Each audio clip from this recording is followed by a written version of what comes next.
Yo, what up? It's AWAL. Today I'm going to show you how sends work. Alright, welcome to my first video with TrapStyle. Alright, so sends, or sometimes called return channels, are located down here.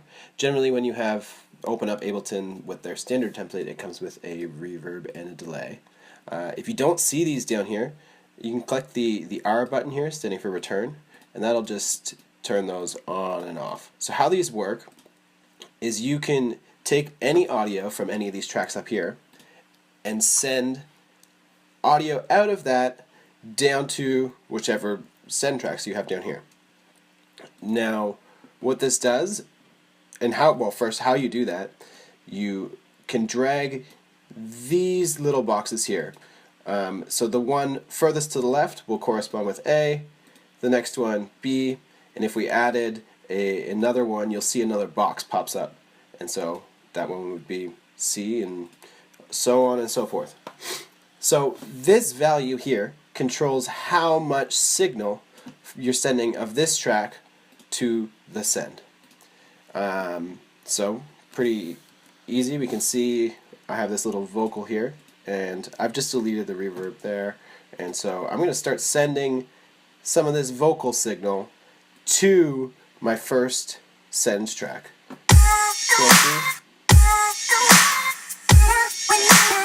And you can see this level is now going up as I start sending that there. If I send some to the other one, you start hearing it there as well.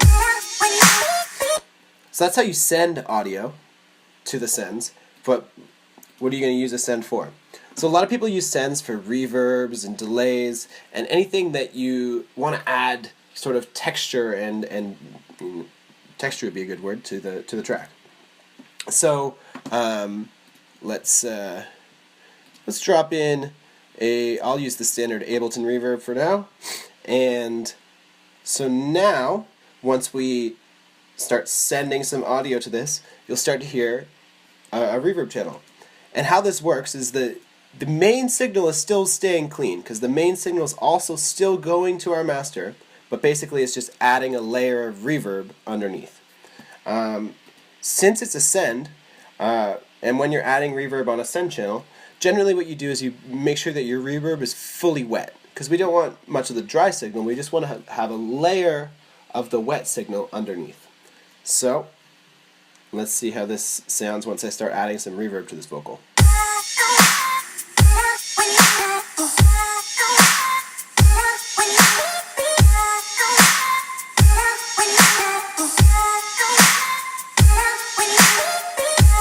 So you can start to hear a lot more reverb.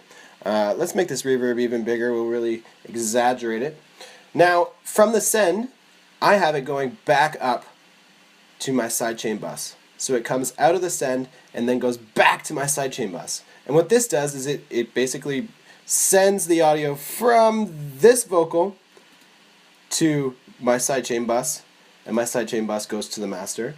But it also sends a bit of that signal to the reverb channel, then out of the reverb channel into the sidechain bus again, and then from the sidechain bus out to the master. So it's a little bit confusing, but the reason I do that is I will also want to make sure that my reverb channels are ducking when the sidechain does too. So it really gives it that big ducking sound.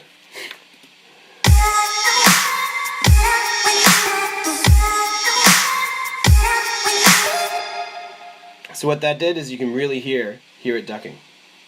Now, for dubstep producers, one of my favorite tricks to do, and I have to shout out Wooly and Company for this one, is adding a return track and adding a rectifier on it. Now, a rectifier is a saturator preset.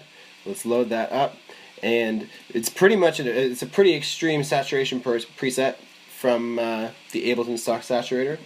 But if you take this and if you have some, let's try and pull up a, here I actually have some in my sample pack here. I'll just pull up a, perfect, I'll load this in for now, send it to our sidechain bus. We're going to delete this. So now I just have a little lead loop. If I wanted to give this lead loop a little bit more crunch, I could send it to my rectifier, Now I want to make sure that the output of the rectifier is also being sidechained, so add that here. And so I can start bringing this up, and you'll start to hear it like really getting crunchy and very saturated.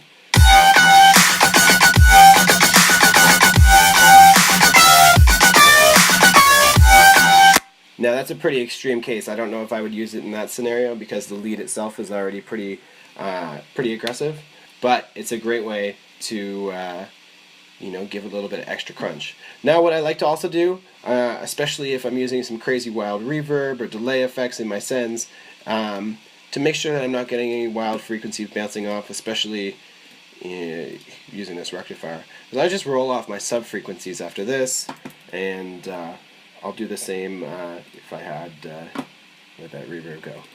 Do the same after my reverb as well, just because I don't want any crazy reverby sub frequencies. Generally, especially in my drops and stuff. If I was doing something more ambient, that might be a different situation. Anyways, that's a very brief, quick rundown on how sends work. Basically, it's just layering another channel kind of underneath it's a great tool to have when you're doing a mixdown. Hope you guys enjoyed, and check back for more videos. Be sure to check out TrapStyle and all that they have to offer.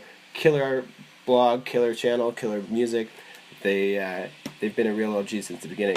Also, be sure to check out all my socials. My name's AWAL. Hope you guys enjoyed. Peace out.